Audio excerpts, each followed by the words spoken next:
Hi guys, Rina again. Nag-harvest ho ako kahapon ng sample. Supposed to be ho ito sa July pa ang harvest. So, parang 2 months pa sana. Ikaso po, hindi na ako makahintay. So, ito ngayon, yan, malalaki naman. Yan, this is German red. I think this is music garlic. And then, malalaki na pero kailangan pa ito ng 2 months. Oh, you see how big that is? Kailangan ho kasi ito, kasi fresh pa ito, hindi pa pwedeng gamitin. Kailangan pa ito i-cure. They call it curing. Yung bang pahanginan lang, para bang ibitin nyo para mahanginan. Hindi ho pwede yung under the sun.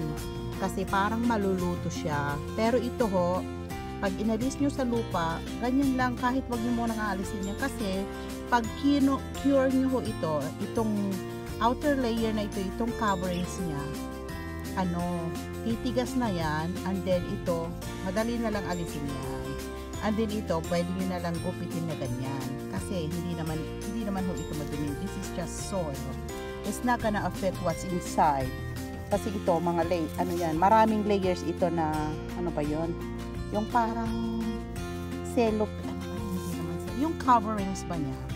Kaya ito po, very fresh pa ito. So, hindi pa pwedeng gamitin. And they're very sensitive. Kaya hindi dapat ma-damage ito. Otherwise, mabubulok. Like this one, napakalaki. Look at that one. Kung hinintay ko pa ho ng 2 months ito, grabe. Kasi ho, kaya inalis ko na ho itong iba. Kasi itinanim ko na ho kasi yung binili ko na talong, eggplant. So, ayan ho, ang dami na rin, diba? Bibigay ko kasi sa coworker ko yung iba. Kasi sabi nila, hindi pa sila nakakita ng garlic na yung talagang merong stock na ganyan. Yan. Ano ba yan? Yan. So, yan, bibigay ko bukas. Itong malalaki dito. Like this one. Yan. Kasi ho, ang dapat na iwanan nyo para sa yung binhi, yung the biggest na garlic, kasi malalaki rin ang butil. Kasi ho, kung maliliit ang butil, napakaliit din ng ibubunga niya. Kaya yan, ang pinag-alisan ko ho dito, papakita ko. Ayun po. So right now, meron na po akong itinanim na eggplant. Kahapon ko lang po yan tinanim. Tapos umulan. Kaya perfect na perfect. Kasi ho, marami hong nutrients ang ulan. Very, very nutritious po.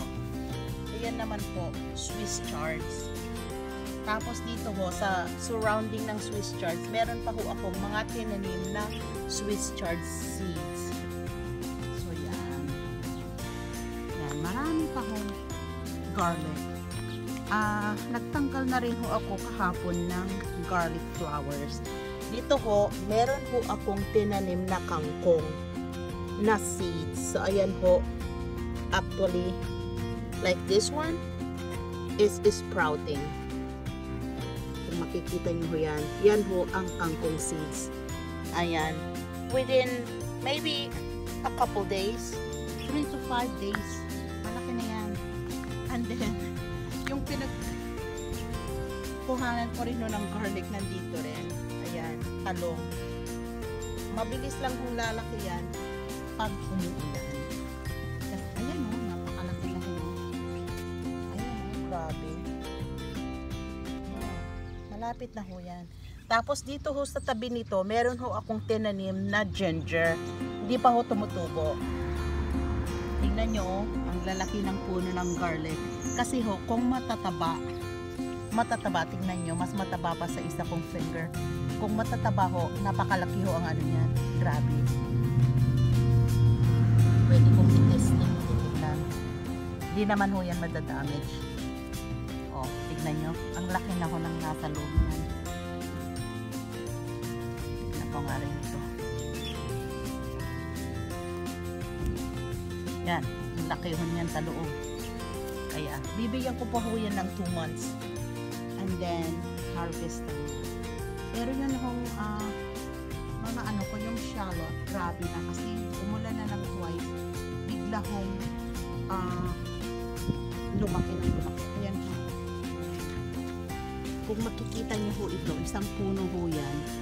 Nag-split na ho yan ng 6, 7 o 8. Iisa lang hong sibuyas yan, nag-split na siya ng 6 to 8. That means, ayan ho ang pagkakaiba ng shallot at sibuyas.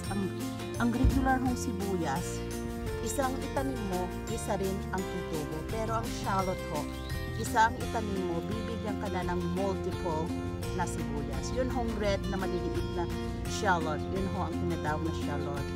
Kasi mahal ho yun dito sa Amerika. They're very good. I mean, yung mga chef yun ho ang ginagamit nila.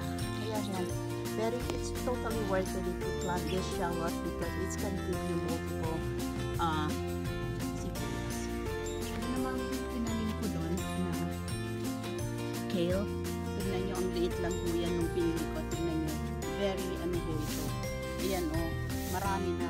Sabi ko sa nanay ko, pwede na po siyang mag-harvest. Kasi pag mag-harvest ka, dito, pitasin mo yan. Ganon, yung malalaki. Kasi the more na mag-harvest ka, the more na they grow. Bibigyan ka ng napakaraming greens. Masarap po yan, kale. Pwede rin hong gawing ano yan, chips. Kale chips na tinatawag. Oh, I'm gonna give you an update about my peppers.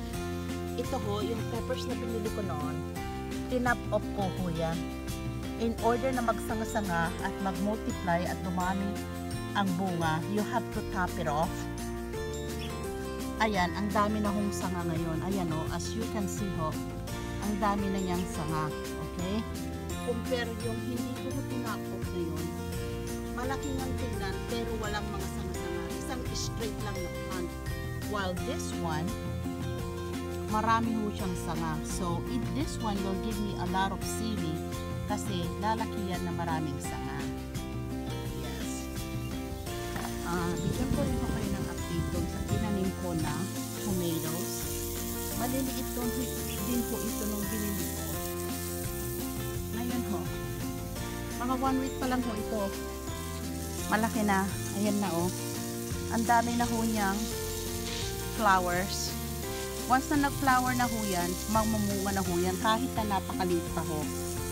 Kahit na 14 inches pa lang ho yan, pero may marami ng bulaklak at bunga. At saka napakadali lang ho, kasi ho ang garden dapat hindi punong-puno ng leaves. You have to give room to the sun to get in para bigyan niya ng nutrients itong mga plants natin. So dapat tanggalan din ho natin ito ng leaves. Hindi ho maganda kung lagi puro na lang leaves, wala namang bunga. So we have to give room to the plants. We have to i-groom natin sila parang tayo rin nagugupit. At saka also, so the bee has room to get in and pollinate the flowers.